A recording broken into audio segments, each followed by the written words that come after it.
eu quero saber como iniciou a sua vida com Cristo. Como foi a sua infância e como foi o seu encontro pessoal com Jesus. Ótimo.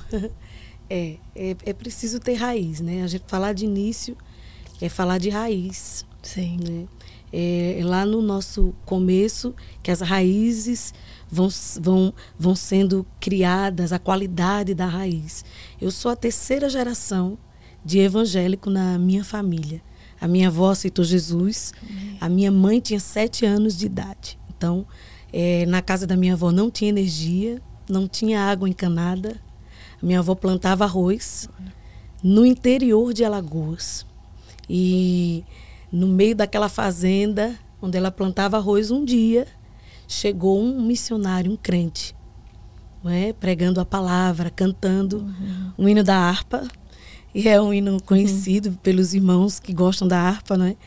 Tantos como a areia da praia, tantos como a areia do mar.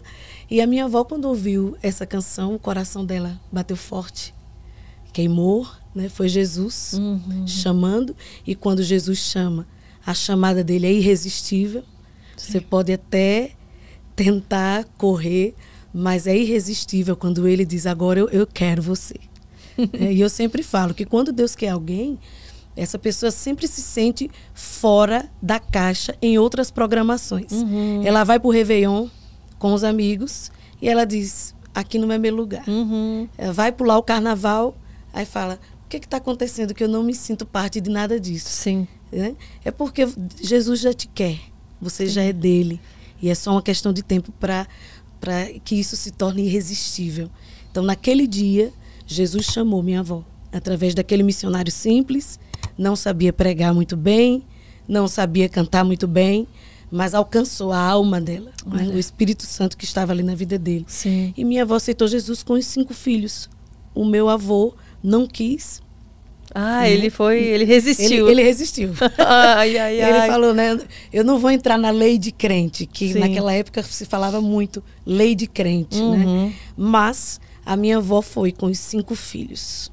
E a minha mãe, nessa época, começou a cantar ali nas fazendas. Ela era uma cantora, minha mãe é primeiro soprano, canta muito alto. Olha. O pessoal fala que eu grito muito, né? Eu sempre Você digo, é potente, é potente. Eu falo, vocês ainda não viram minha mãe, mas esses dias até eu postei no Instagram um vídeo ela cantando no bairro que eu fui criada, em Maceió. Um bairro com alto índice de criminalidade. Olha. Tá? E Deus nos deu essa oportunidade de voltar ali no nosso bairro. Ela ainda mora lá. É muito querida, amada. E Deus me deu essa alegria de voltar ali com a minha banda, cantando 20 anos depois. E a minha mãe estava.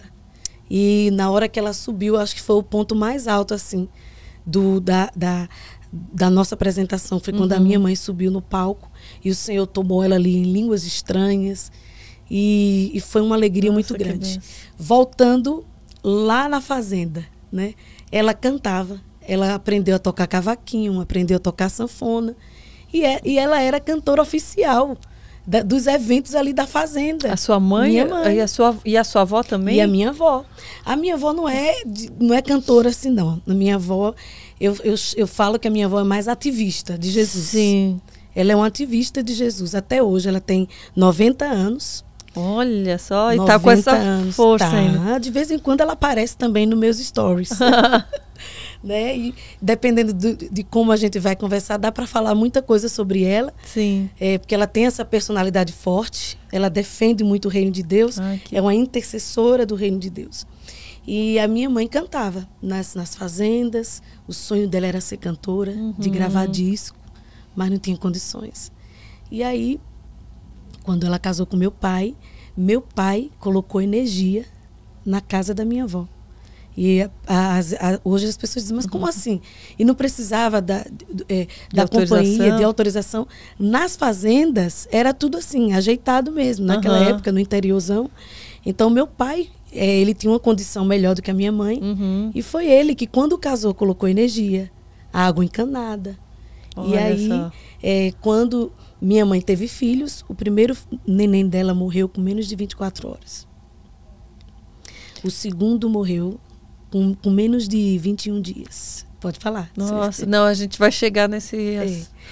Então, lembrando que naquela época, um alto índice de mortalidade infantil, principalmente no Nordeste.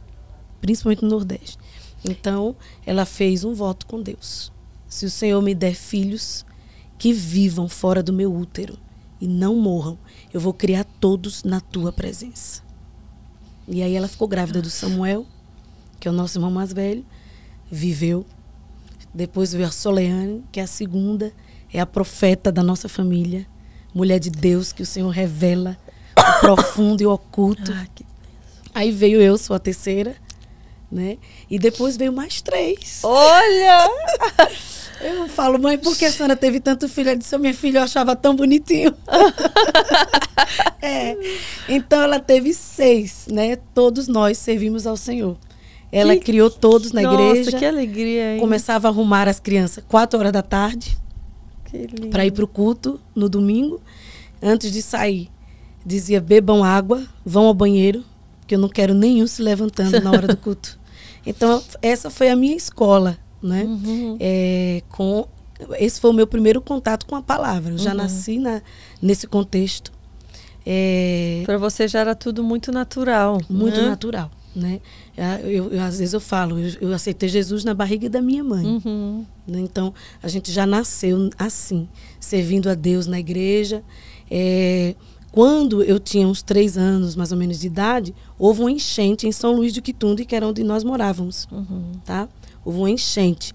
E essa enchente, a gente teve que sair da nossa casa, que a gente morava, e nós fomos morar atrás da igreja de São Luís do Quitunde. Essa casa existe até hoje. Nós fomos morar atrás da Assembleia de Deus de São Luís do Quitunde. Olha só. Então tinha ali 2 casas. E era ali que vocês frequentavam? Sim, também? Frequentávamos a Assembleia de Deus ali de São Luís do Quitunde. Então a minha mãe arrumava, limpava a igreja, lavava a cortina da igreja. A minha avó também lavou e limpou a igreja até 60 e poucos anos. Uma vez o pastor chegou para minha avó e falou assim, irmã Maria, a senhora não tem mais idade de limpar a igreja. E ela disse, para Jesus é pouco. Então, eu venho dessa cultura. Eu via a minha avó e a minha mãe servirem a Jesus nesse nível. E desde essa época, você já se imaginava cantando para Jesus, desde tão pequenininha? Sim. Eu sempre me imaginei cantando. Eu não imaginei que seria dessa forma, tá? Assim, andando em tantos países, em todos os estados do Brasil. Eu não imaginava que seria nessa dimensão. Mas eu sempre me vi cantando para o Senhor, na igreja, fazendo peça, coreografia. Eu era aquele tipo de criança que mandava bilhete pro pastor. A irmã Sara quer cantar. Eu era dessas, minha gente. Ousadia, né? Com ousadia, não tinha medo.